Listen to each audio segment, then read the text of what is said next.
primer lugar, don Patricio, en retiro, ¿no? Hace varios años yo me retiré del ejército y en esa oportunidad en que me tocó ver un ovni, fue cuando yo era capitán y era comandante de la base antártica de Bernardo O'Higgins, en la Antártica chilena.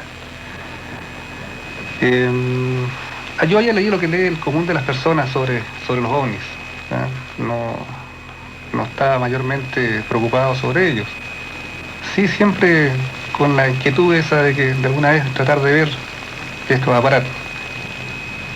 Y una noche, digamos una noche invernal de la Antártica, que son aproximadamente 6 meses de oscuridad y penumbra, y hay algunas noches que son completamente transparentes, se ven las estrellas muy cerca, noche completamente despejada. Entonces yo aproveché esa noche, yo estaba hablando por radio, me hice radio aficionado en la Antártica en esa época, porque el único medio de comunicación que teníamos era la radio. Y como conversábamos anteriormente, tuve el grato honor de conversar con usted. Usted me llamó cuando estuvimos de aniversario en la base y pudimos conversar un poquito, porque la radiominería era la única que llegaba, digamos, a esa hora clara a la Antártica. En esa época los aparatos, teníamos la radio común y corriente, nosotros con las antenas común y corriente. ¿Cuál era su indicativo, teniente coronel? Porque ustedes tienen todos los radioaficionados un indicativo. Pero era privado. No, era el de la base. Entonces todos, digamos, nos turnábamos, nos peleábamos la radio porque es la única forma de comunicarnos al exterior. Así que nos peleábamos la radio y todos aprovechábamos con el indicativo de la época de la base para conversar con todo el mundo. Así es que, bueno, eran tipo 11 de la noche, terminé de hablar por radio y la noche estaba tan bonita que el radio operador me dijo, mi capitán, mire, vaya a las estrellas como están. No hacía mucho frío, debe haber sido más o menos unos 12 grados bajo cero, que no es mucho frío ya en la Antártica. Y bueno, salí y las estrellas se veían preciosas, se parecían verdaderos racimos de uvas, que al alcance de la mano. O sea, era una noche especial. Una noche especial.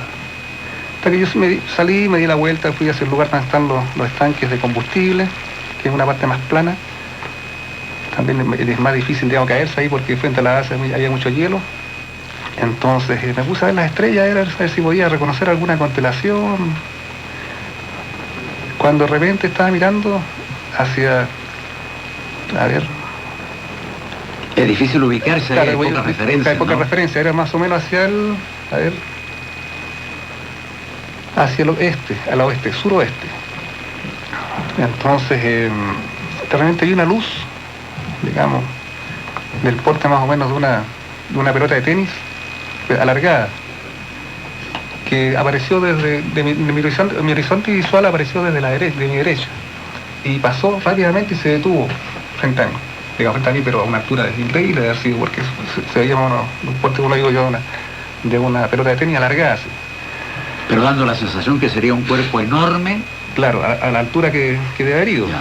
Bueno, yo en ese momento, en esa época del año, no hay animales, no hay gaviotas, digamos, porque solamente los animales se ven en la claridad, no en la oscuridad. Y usted sabe que la Antártica ahí en la noche son 6 meses casi, y el único momento que hay como de luz es una penumbra. El sol parece que trata de asomarse en el horizonte y se esconde de inmediato. Al revés que en el verano, que el sol llega hasta el horizonte y sube de inmediato, no se esconde, digamos, no hay oscuridad. Entonces, y este cuerpo, digamos, emitía luces tornasoladas de diferentes colores. Cuando usted lo vio, ¿llamó inmediatamente a otros o habían varios ahí observando? No, había un solo operador de radio que estaba adentro, que tenía que estar al lado de la radio. Sí, habíamos dos solamente, el resto estaba durmiendo. Eran como las 11 de la noche, como le digo, era tarde porque yo estaba hablando por radio, estaba haciendo radio aficionado. Claro, ahí ya en la Antártica, eso es muy tarde, claro, 11 de la noche. Tarde, claro, sí, allá se hace el servicio normal, igual que aquí en en el continente, con una unidad militar común y corriente. Ahí que la gente está hasta las 9 horas 10, juega pool, que se lee. En esa época no había televisión siquiera, solamente el Pong famoso ese que se jugaba en la pantalla de televisión, el Pong, la única entretención que había, y el pool, las cartas, la lectura. Bueno, la gente estaba durmiendo, solamente estaba yo con el radio operador que tenía que estar de turno. y que estaba también de meteorólogo de turno. Así que estaba lejos. Y su primer pensamiento fue, eso es un ovni. Primero no expliqué qué es lo que era. Ah, perplejidad. Claro, perplejidad, claro. ¿Qué es esto? A ver, dije, aquí no pueden haber helicópteros, no pueden haber aviones. A esta hora, un avión no tiene esa velocidad a la que se movía el objeto. Y después, o sea, iba a una velocidad tremenda y de repente se detuvo. O sea, fue una frenada en seco. Posteriormente empezó a emitir luces y de repente ascendió así de izquierda a derecha, achicándose. Se paró nuevamente, quedó un momento arriba, se achicó como del porte de una bolita de cristal más o menos, y después siguió ascendiendo y se confundió con las estrellas. Ahí se esfuma ya. Se esfumó. Deja de ser visible. Cuando emite luces, como usted dice, ¿qué características tenían esas luces? Como digo, eran como tornasolares, eran de diferentes colores, era como si se aprendiera a apagar una bollera, pero de diferentes colores al mismo tiempo. Ya. No podría ser, por ejemplo, que usted, porque a pesar de ser militar uno es un ser humano, no podría ser, por ejemplo, que el estar observando el frío de la noche le hubiera creado un poco de humedad en el ojo, lágrima, digamos, y esto le hubiera distorsionado la luz. No, porque llevamos bastante tiempo, casi 8 meses en práctica. Son personas con entrenamiento. Claro. Me interesaba dejar en claro eso. Y además, como le decía, teníamos más o menos 12 grados, que no era mucho frío. A pesar de que la noche es despejada, ya cuando está nublado, la temperatura es más alta. Cuando hay bajas temperaturas, cuando está despejado.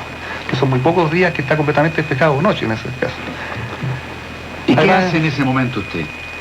¿Tiene cámara fotográfica? ¿Busca de alguna manera dejar impreso eso? No tenía nada, porque yo no me imaginé si yo iba a ver las estrellas, digamos, no había preparado para ver este asunto. Y también no podía llamar a nadie porque la única persona que estaba despierta era el operador de turno. Así que tuve que quedarme con esa sensación y pensar qué podía haber pasado. ¿No hizo radio con alguna otra base, por ejemplo la argentina o la inglesa, que están por ahí también? ¿O que se comunican entre no, sí? ¿Sabe por qué no lo dice, don Patricio? Porque el puesto que yo tenía es muy delicado. Comandante una base, sobre todo que está aislada más de un año. Yo estuve 13 meses allá. Entonces, si yo le contaba esto a la gente de mi dotación, o hablaba por radio sobre esto, iban a pensar que yo me estaba ya volviendo loco en la Antártica o no estaba en condiciones de mandar una dotación. Doctor Mario Duzuel, la gente que va a la Antártica es sometida también a chequeos, ¿verdad?, bastante intensivos con respecto a si produce algún cambio, el frío, las condiciones en que se encuentran allá, la soledad. Sí, don Patricio, de hecho yo tengo amigos médicos, por ejemplo el doctor Ato Robinson, que ha estado en la Antártida siendo, digamos, como médico de base de allá. Y normalmente el rol de los médicos, aparte de hacer los chequeos físicos de los pacientes, es ver el estado mental de las personas que están en la base, para que cualquier problema de tipo psicótico o depresivo, entonces haga un tratamiento o lo trasladen lo más pronto posible. De hecho, cualquier problema de tipo salud mental es reportado por el médico que corresponde a la base. Así que, en ese sentido, estos controles son rigurosos porque el aislamiento, la ausencia de mujeres, porque son solo hombres, el hecho de que haya un grupo totalmente solo ahí, tiene muchas más posibilidades de que hayan este tipo de fenómenos psicológicos. Y justamente lo que mi amigo René Rojas dice, tiene toda la razón. O sea, si él reportaba esto como comandante jefe de la base, habría creado un problema bastante grave porque él era el jefe. Y entonces habrían dudado de él, a lo mejor lo habrían sometido a más chequeos psicológicos, así que por eso se quedó callado. Yo le hice la pregunta porque en alguna ocasión se produjo un avistamiento en que se hizo comunicación con otras bases e incluso se pudieron corroborar algunos hechos que se anunciaban. ¿De qué año es lo suyo? El periodo 79-80. 79-80. En el año 65, un poco más, me parece que el 65 fue que hubo también avistamientos y se produjo comunicación de la base chilena con la base de Decepción, me parece que se llama una... Decepción, sí. Y... ¿Esperanza Argentina? Órcadas, creo que se llamaba otra... Ya. No sé, pero hubo comunicaciones ahí entre bases. Ya. Por eso yo le hacía la consulta también si en esta oportunidad ocurrió. Lo mismo que en ocasión del Año Geofísico Internacional, ciertas experiencias que se realizaron, hubo también un avistamiento de esta naturaleza que provocó alteraciones en los instrumentos, en el magnetómetro y otros elementos, y eso también fue detectado y se produjo intercomunicación. ¿Usted lo recuerda? O Roderick Bowen, ¿tú recuerdas? La verdad es que hay antecedentes que sitúan en dos periodos medianamente definidos en términos de años la observación de objetos en la zona. Durante el año 64, 65, al parecer hubo observación de objetos. Hay una publicación de esa época que consta en donde aparece lo observado en términos de análisis, al parecer hecho por la Fuerza Aérea de Chile. No recuerdo bien el nombre de dicha publicación, si bien la he tenido a mi poder. Y posteriormente, años 78, 79, nuevamente aparecen informes sobre estas observaciones, publicados incluso en periódicos y fuentes noticiosas, que corresponden tanto a la República Argentina como a periódicos nacionales, y también al parecer había habido observación de ingleses en la zona, británicos, lo que sitúa dos periodos, una observación medianamente en términos del lugar, que es algo inhóspito y deshabitado, masivo, entre comillas, ¿no es cierto?, por las unidades que ahí se encontraban, ya sea de científicos o militares en la zona. Esto en publicaciones sobre material al parecer desclasificado o tomado de informaciones de las Fuerzas Armadas Argentinas, ha aparecido en revistas no dedicadas solamente a la temática OVNI, sino al quehacer científico y a la investigación de una serie de misterios, como lo es la fenomenología OVNI hoy en día, digamos. Hay otro aspecto que me interesaba destacar, y aquí lo voy a poner un poco en dificultad a lo mejor al teniente, pero sin ninguna mala intención, ¿no? Esto se refiere... si ustedes, por ejemplo, observan un blanco, como dirían, ¿no es cierto?, en alguna jerga militar, ustedes tienen que tomar alguna actitud. ¿Cuál fue la actitud suya en ese momento? Bueno, después que me di cuenta que no podía ser ningún fenómeno meteorológico o algo parecido, porque nosotros, digamos, vamos bien preparados a la Antártica, nos hacían meteorología, hacemos un curso completo del año anterior, durante todo el año. Y a propósito también nos hacen muchos exámenes psicológicos. Ahí el comandante de base el que más sufre con los exámenes psicológicos, porque al tener que mandar una dotación de 20 personas durante un año aislados, tiene que ir muy bien preparado para todo tipo de problemas. Bueno, yo volví, entré a la base y le dije al radio operador que vi un ovni. Mi capitán me dijo, ya se está volviendo loco. Lleva mucho tiempo ya en la Antártica, así que con esa, digamos, con lo que me dijo el suboficial, yo ahí no quise contar más lo que había visto, porque me lo guardé hasta ahora, y solamente le contaba a algunas personas, y las personas que le he contado, incluso cuando volví a un amigo muy cercano, también le dije, oye, vi un ovni, un ovni en un periodo de labor en la Antártica. Estoy volviendo loco, me dijo, por aislamiento, que soy yo. Entonces, lo toman así. Yo no quise, me lo guardé hasta ahora, no quise informarlo ni decir nada, porque mi puesto era muy delicado en ese momento, y posteriormente yo tenía que ir escalando todos mis grados hasta que llegué a teniente coronel, digamos. Y no, tenía que cuidarse mucho en tenía que diferentes cuidarme aspectos, ¿no? durante todos mis ascensos, porque podían decir que yo me volví loco en la Antártica o... Bueno, ese es un aspecto que nosotros siempre comentamos aquí, que la gente que está en servicio activo generalmente es testigo de alguna situación, pero por esas razones, ¿no es cierto?, que ahora estamos conociendo, no lo comentan ni llega a los grados superiores, como información incluso, porque alguien dice, bueno, pero ¿por qué no se coloca en bitácora, ¿no es cierto?, que a tal hora, de tal día, en tal circunstancia, se vio un elemento desconocido? Basta eso, no es necesario que ponga ni siquiera la palabra ovni, ¿no? Pero parece ser que no ocurre, entonces tiene que haber una cantidad, ¿no es cierto?, de situaciones, de fenómenos de esta naturaleza que no han sido reportados por nadie, como el caso suyo, que ahora, ¿a cuántos años ya a 20 años de diferencia recién lo está contando. Claro que sí. Pero fíjese que usted dice que algo había leído. Y por allá, no sé si fue el 65 o antes, hubo también avistamiento y hubo la oportunidad de tomar fotografías. Y esas fotografías fueron enviadas al gobierno de los Estados Unidos. Le cuento esto porque siempre me ha llamado la atención en el sentido que enviadas estas fotos al gobierno de los Estados Unidos por algún convenio, que siempre los hay, de carácter privado, secreto o lo que sea, llegaron a los Estados Unidos, posteriormente fueron a parar a una investigación que se estaba realizando, el informe de la Comisión Condon en la Universidad de Colorado, y la conclusión de esa universidad dice que esas fotografías enviadas desde la Antártica chilena fueron o resultaron veladas. Y entonces uno se pregunta, ¿no es cierto?, como un simple civil, ¿cómo es posible que a través del Ministerio de Defensa en aquella época, Juan de Dios Carmona estaba al frente, cómo iba a enviar fotos veladas a los Estados Unidos? No lo entenderíamos jamás. Entonces hay sucesos de esa naturaleza que van quedando así como en la incógnita o en algún secreto.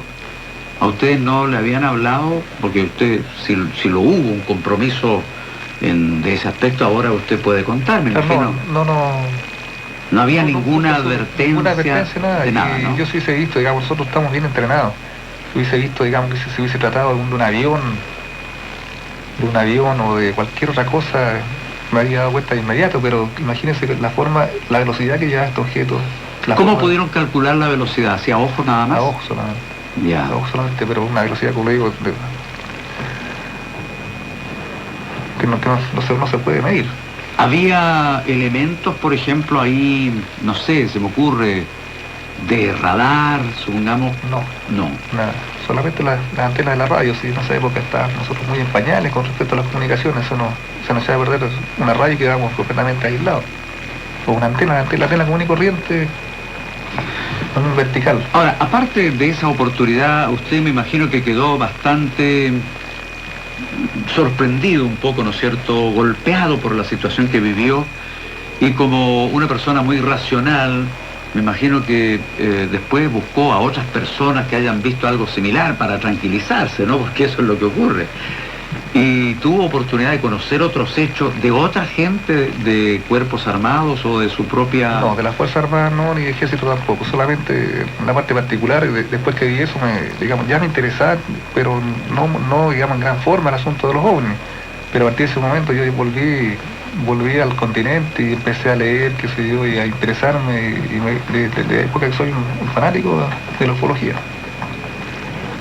Bueno, interesante. No sé si tiene usted alguna consulta, Roderick Bowen, como experto en defensa. Hay algunos datos que podríamos agregar al tema de la observación OVNI y lo que hoy en día está pasando con respecto a las investigaciones universitarias, que de una manera viene a confirmar, digamos, el que es ideal que estos informes, que son de testigos de alta credibilidad, digamos, como son gentes o funcionarios de las Fuerzas Armadas que han tenido incluso a su cargo una base, ¿no es cierto?, estén hoy en día entregando información.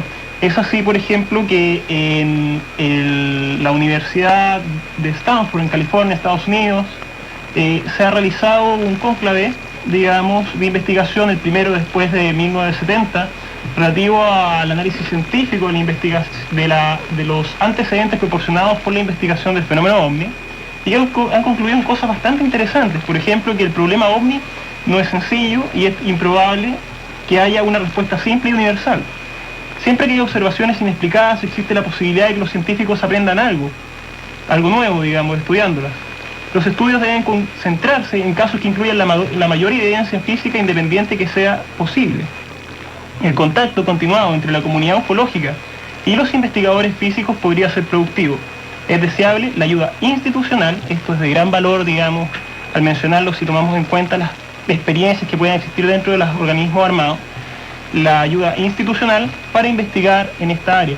O sea, a decir verdad, el plano en que se da, por ejemplo, la investigación del proyecto Condon, digamos, Hoy en día salta este nuevo análisis realizado en Stanford y nos lleva posiblemente a tratar de abrir las puertas, digamos, de aquellos datos que permanecen en penumbra y que pueden ser, de los cuales pueden ser depositarios, digamos, personal de los conjuntos de instituciones armadas.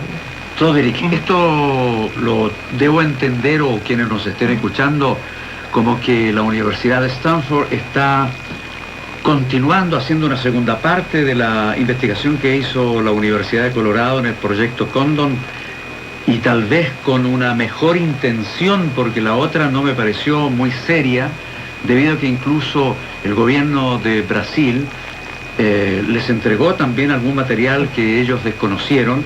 Yo recuerdo un elemento de una pureza extraordinaria que no se daba todavía en la tecnología terrestre y que fue enviado con el aval del Instituto de Cristalografía de Brasil, que es un organismo estatal o semiestatal, y sin embargo también fue rechazado, e incluso el informe decía que hubo intento de engaño porque se le habría incorporado un factor de estroncio 90, supongamos, a esta piececita de metal. Bueno, dos cosas sobre ese punto en particular. En cuanto al tema de la Universidad de Stanford, me parece que es una iniciativa nueva, es una iniciativa que se aleja de lo que fue este proyecto de la Universidad de Colorado, proyecto Condon, y definitivamente tiene una intención distinta, una intención al parecer bastante más objetiva de análisis de esta fenomenología. Y en cuanto al tema de Brasil, en el caso brasileño no solamente ha existido esa situación, sino una situación que afectó directamente a una de las ramas de las Fuerzas Armadas brasileñas, como es la Armada, cuando ésta obtuvo imágenes de un objeto en una de las islas de Brasil. La isla Trindade. Exacto, y que fueron enviadas a Estados Unidos, donde en Estados Unidos dijeron, ridiculizando, digamos, directamente a la Armada, que básicamente no existía prueba alguna, y bueno, hubo un elemento, digamos, de problemática incluso diplomática en ese sentido, poniendo en duda la credibilidad y seriedad y objetividad, digamos, con que la Armada brasileña había tratado esta temática. Eso es importante entonces tenerlo en cuenta, por cuanto al parecer podría existir en ciertos grupos de la comunidad científica internacional un cambio de visión con respecto al tema OVNI. Eso es muy interesante. Estamos saludando la noche en Radio Minería, tratando este tema de los ovnis, siempre tan enigmático y apasionante. Vamos a continuar, en un momento más también va a participar el invitado Patricio Borlone, que como dije al comienzo es un ATC, un controlador de vuelo que ha vivido más de una experiencia. Yo quiero agradecer al teniente coronel retirado René Rojas, que estuvo a cargo de la base O'Higgins cuando era capitán, y con quien tomamos comunicación también hace muchos años, una comunicación radial para hacer un saludo a través de estas vías radiotelefónicas. Muchas gracias por venir hasta nosotros, y si se nos quedaron algunas consultas, lo vamos a invitar a una próxima para que sigamos, y además, como ha leído ya libros, sería interesante conocer cuál es ahora su opinión ya de una persona que luego de haber tenido un avistamiento que no pudo nunca explicarse. Yo le iba a preguntar y creí que a lo mejor con Roderick podía salir la pregunta como especialista en defensa. Por aquel tiempo yo creo que había mucha actividad, ¿no es cierto?, en esto de la salida al espacio de elementos terrestres. Se mandaban muchas sondas, etcétera, etcétera. No podría corresponder a algo de aquello debido a que, bueno, me parece que cuando envía la Unión Soviética, la ex Unión Soviética desde Baikonur, tienen una pasada que da mucho hacia el lado de la Antártica. ¿Pudiera ser eso? Yo pienso que no, porque usted me dice que hubo una detención brusca en un momento. Claro que sí, si hubiese sido una sonda o algún objeto que hubiesen enviado, digamos, de aquí a la Tierra, eso tiene una trayectoria que es lenta y va, digamos, se nota de inmediato cuando es un satélite o algo así, una sonda. Pero este objeto, digamos, los movimientos que hizo en el aire no son de una sonda ni ningún otro objeto volante, digamos, conocido por mí. ¿Y la apreciación de velocidad, cuánto le daba? sobre 5.000 kilómetros/hora? Por lo menos. Por lo menos. Por lo menos, si el horizonte que yo tenía era el horizonte completo de la Antártica, que, digamos, allá no hay, para el lado que yo estaba mirando, que era hacia el mar, no hay ningún tipo de obstáculo, no hay montañas, ni las montañas que hay están hacia atrás, hacia el continente, porque la base O'Higgins está en un islote. Justamente yo estaba mirando hacia el lado del mar, entonces tenía todo el horizonte completo para mí. Y la velocidad que iba y cómo se desplazó terriblemente arriba. Y como le digo, en una próxima lo vamos a invitar de nuevo, pero de lo que ha leído, ¿qué le ha impresionado o hacia dónde se ubica su forma de pensar con respecto a los ovnis? ¿Hay vida extraterrestre? ¿Son de aquella procedencia? ¿Serán sondas teledirigidas que llegan hasta acá? No, yo creo fehacientemente que existe vida fuera de la Tierra, que existen los ovnis. ¿Y por qué vamos a ser los únicos en el universo? ¿Ah? Exclusivo, el único planeta que tiene vida, ¿no? Yo pienso y creo que existe vida y creo en los ovnis y ojalá pues, volver a ver toda esta experiencia. Ojalá que volver a tener esa suerte de avistar esto. Bueno, hoy día ya estamos todos de acuerdo en esa pluralidad de los mundos, ¿ah? De la cual hace ya más de 100 años, fíjese que hablaba mucha gente, y sin embargo gente que escribió libros y que resultaron, no sé, ahogados por ahí, tapados por intereses, que nunca salieron. Camilo Flammarion, por ejemplo, escribió sobre la pluralidad de los mundos. Él era astrónomo del siglo pasado, pero nadie le hizo caso. Así que sigamos en nuestro empeño. Y muchas gracias por participar en Saludando la Noche. Gracias a usted, don Patricio, y estoy a su disposición cuando quiera invitarme. Gracias. Muchas gracias. Hacemos un paréntesis. Estamos Saludando la Noche en Minería.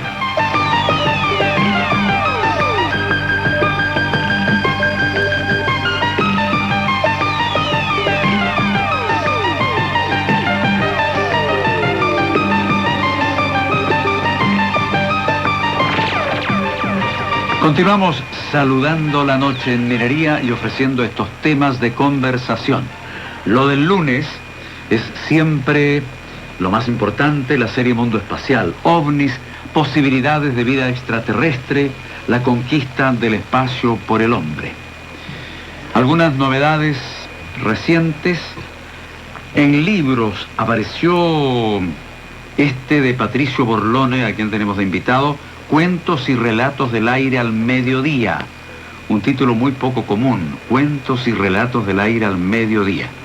Pero poco común también es un cuento que está incluido que se llama 56 segundos y que dice relación con un avistamiento que esta vez no fue a ojos simples sino a través del equipo de radar.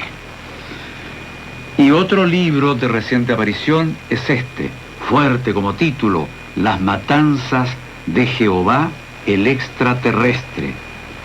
Este libro en realidad está basado en lo que dice el Antiguo Testamento y aparece aquí en la solapa también la inclusión de este servidor de algunas palabras en que destaca a Hernán Andrés Martínez la valentía por atreverse a escribir como lo hace aquí, porque realmente yo creo que toda esta inquietud, todo esto buscar descifrar de los ovnis parte en estas materias. Y yo creo que a lo mejor nos quedaron este tipo de situaciones impresas, o a nuestros anteriores, a nuestros antepasados, les quedaron impresas. Yo no sé, doctor Mario Duzuel, si esto es posible, que en nuestras neuronas hayan quedado impresos estos acontecimientos, estas situaciones que son incomprensibles o que nos llevan a divagar a lo mejor de un Jehová que destruye, que mata hombres, mujeres, ancianos, niños, pueblos enteros. Sí, don Patricio, la memoria es un fenómeno que la gente cree que es algo simple y es mucho más complejo de lo que se piensa. Hay una memoria que llamamos ontogenética, que es la memoria que tenemos nosotros desde que nacemos hasta el momento actual.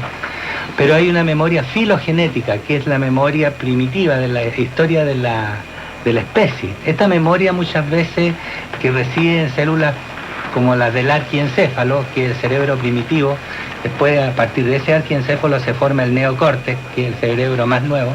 En ese arquiencéfalo precisamente existen muchos recuerdos, muchas situaciones que en algunos pacientes se reflejan en los sueños. Hay pacientes que a mí me han dicho sueño con grandes montañas de agua, el cielo tenía 3 lunas, 2 lunas, etcétera. Es decir, cosas que no existen en el momento actual, que podrían ser producto de la ciencia ficción y tantas películas que hay ahora, pero muchas veces en estos sueños está una memoria de ellos que han pasado antiquísima. Y no olvidemos también que hay algunas teorías en el sentido de que la Tierra tuvo 2 lunas. Así es. Tengo entendido que... Powell y Berger habló de que en su libro de los brujos, ¿no es cierto?, El retorno de los brujos, que habían 2 lunas anteriormente y una habría caído y esta caída habría generado también maremotos, cataclismos, diluvios.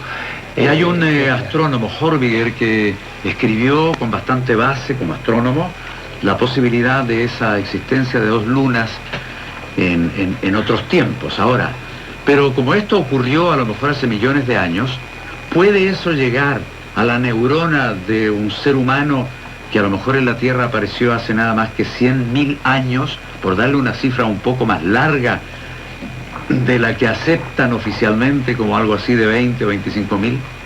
Es decir, toda esa memoria puede estar presente dentro de nosotros, don Patricio. Por eso que la mayor parte de la escuela hermética hablan de develar el conocimiento. Y develarlo significa ir de a poco sacando lo profundo que tenemos nosotros dentro. Incluso a mí me llamó mucho la atención en un caso de un contactado, porque usted sabe que en esto de la ufología, don Patricio, los contactados son generalmente los que están en la picana de la locura, ¿no es cierto? Son carne psiquiatra, digamos, carne nuestra.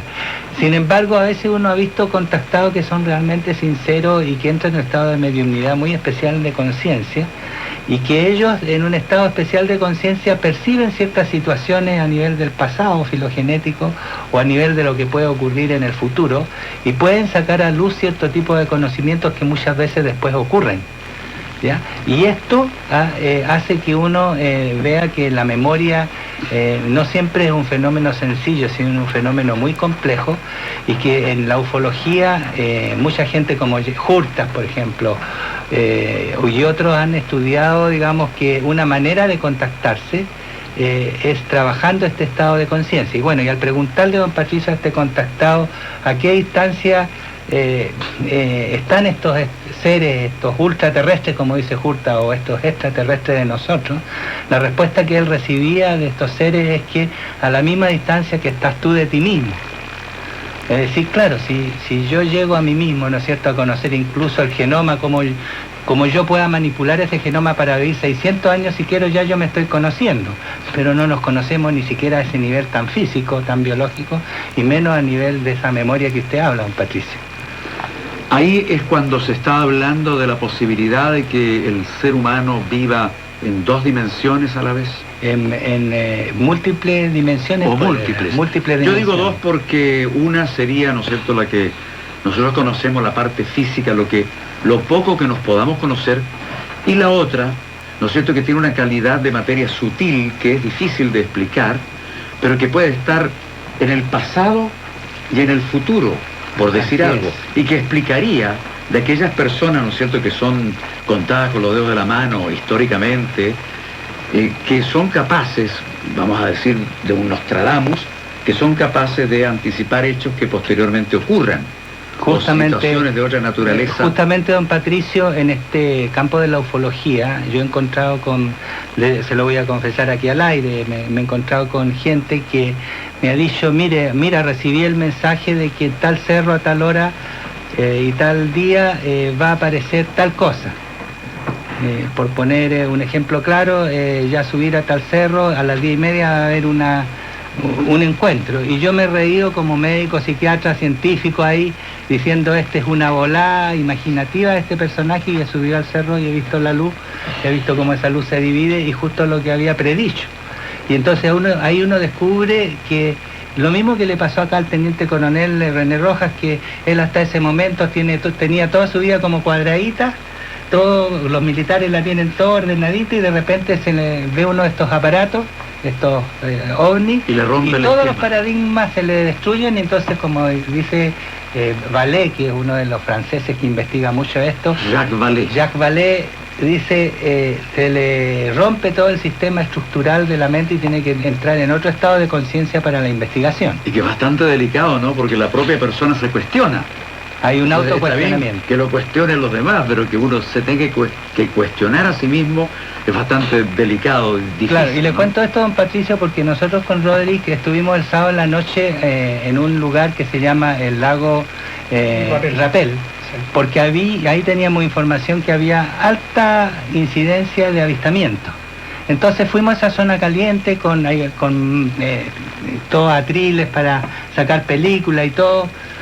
Y fuimos con un amigo que es muy amigo mío, que tiene esta conciencia intuitiva, ¿ah? Y que este amigo es un ingeniero que percibe mucho esta cosa extrasensorial. A mí me ha pasado a veces un Patricio que lo llamo y dice, hola Mario, y es una empresa donde lo llaman a cada rato.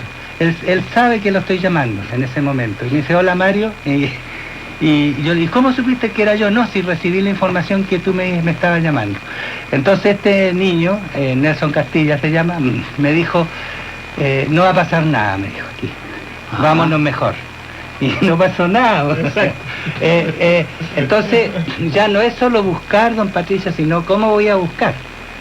O sea, en qué estado de conciencia está el grupo, si hay un contacto, no hay un contacto. Entonces ya nos vinimos y se enojaron el resto del grupo porque... No tenían ganas de irse, querían ver algo. No queríamos estar, es decir, a Nelson y a mí nos pasó que sentimos la intuición que no iba a ocurrir nada en ese momento porque el estado de conciencia nuestro era muy externo, don Patricio.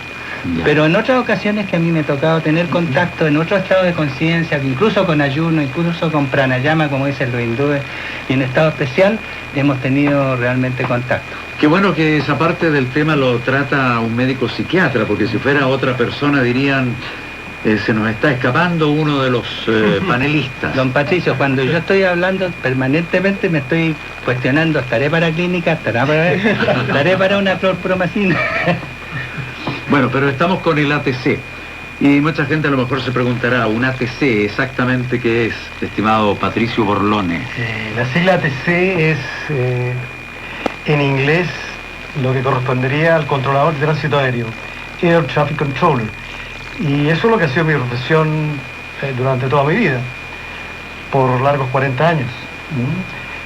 Y hablando esto del tema en el que estamos aquí, me gustaría relatarle la experiencia primera que tuve yo en mis primeros años de controlador en el aeropuerto de Chacayuta, en la torre de control, una noche de otoño del 1964, en la cual el vuelo 901 de LAN Chile, que iba entre Iquique y Arica, un DC-6B que ya no está ni siquiera en los museos, el piloto me reporta y me solicita si hay algún otro tránsito o tráfico en el área, si hay otro avión de otra empresa, otra compañía.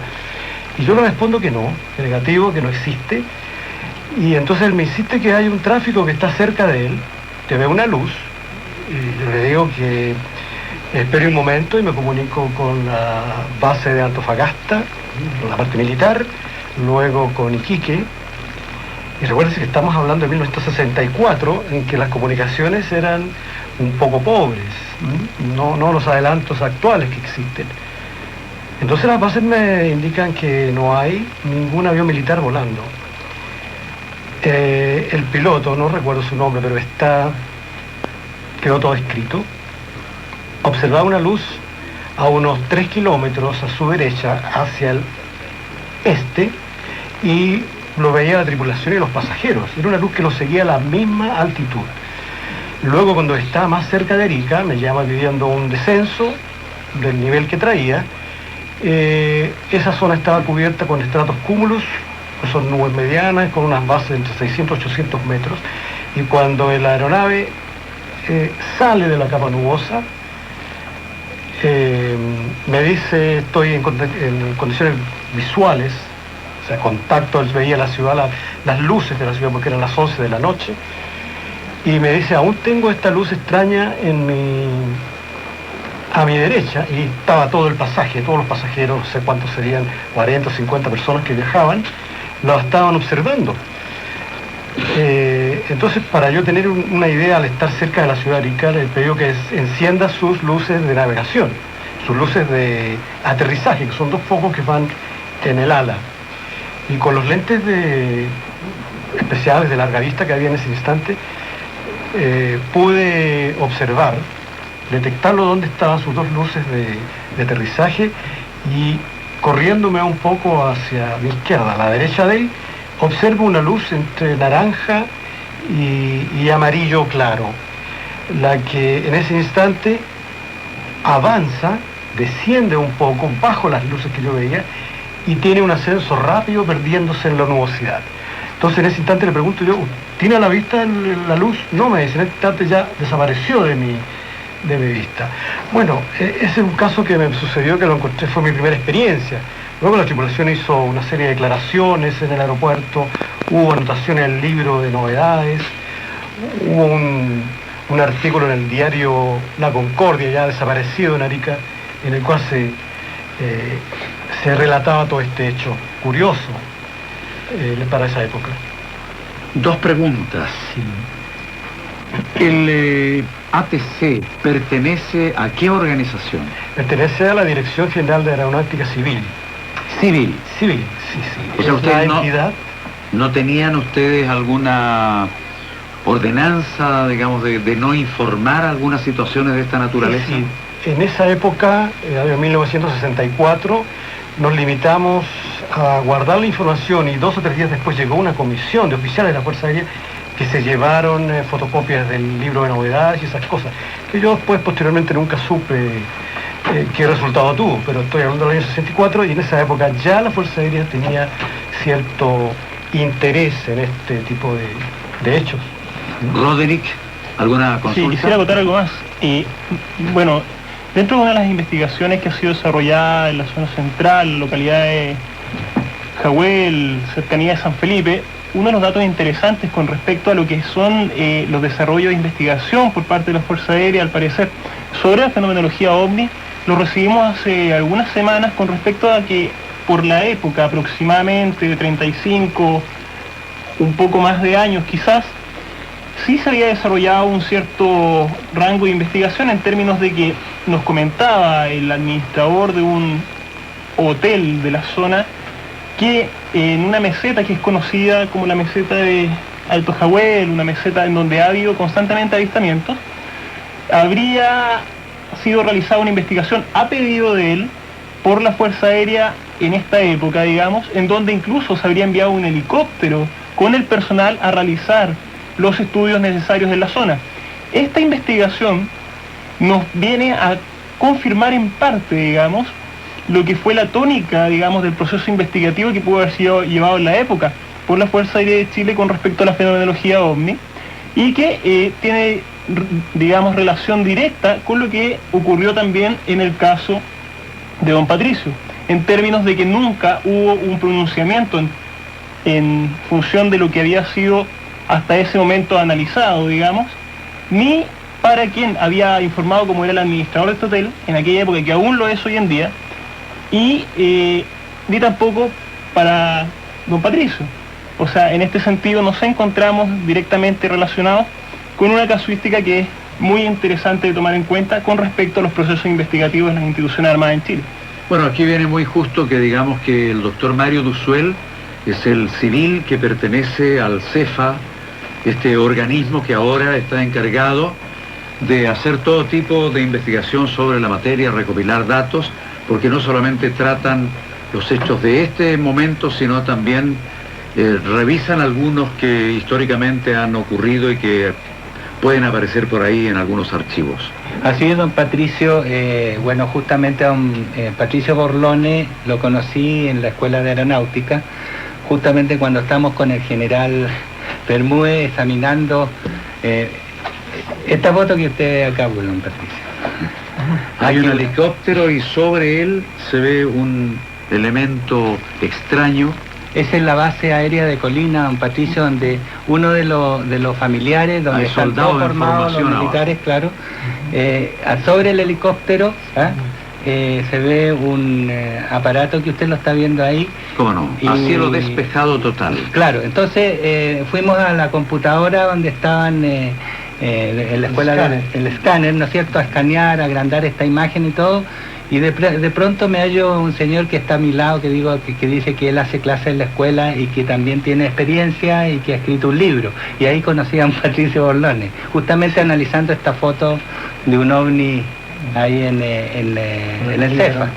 Ahora, yo le quería dar la buena noticia, don Patricio, de que en este momento en la Escuela de Aeronáutica hay una sala para el CEFA, donde dice CEFA, cosa que Ajá, qué inédita, interesante. que no había ocurrido antes. ¿Cómo no? Y sabe, esto salió, bueno, a raíz de la necesidad que el CEFA tenga una estructuración, de modo que cuando el general Ricardo Bermúdez se vaya, que una biblioteca que ya desde luego tiene más de 30 o 40 libros, biblioteca en el sentido de todos los informes, fotos que vayan llegando, para tener recopilado todo eso y a estar haciendo profundos análisis del material, para que esta investigación tenga un vector más lógico y más estructurado jerárquicamente.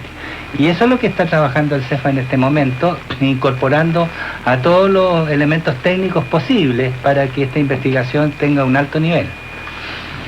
Bueno, yo creo que aquí vale una consulta. Esa fotografía, ¿no es cierto?, es una foto y ustedes también van a pedir el negativo. ¿Se puede hacer un escaneo a una foto? Porque yo tengo varias, que las tengo hace más de 20 años, pero que nunca se podía hacer un examen de ellas. Y entiendo que ahora, de lo que ustedes están conversando, se desprende que sí se puede escanear una foto y sacar algunas conclusiones preliminares. Don Patricio, yo lo quería aclarar, sí, para que no haya malos entendidos, si algunos auditores están pensando que yo he revelado algo que no debe revelarse. Esta foto viene de los civiles, ¿ya? Y esto no viene o sea, no llegó al CEFA, sino viene de los civiles. Y los civiles, digamos, en este caso, Roderick con otro grupo de investigadores OVNI, a ellos les llegó la foto. De modo que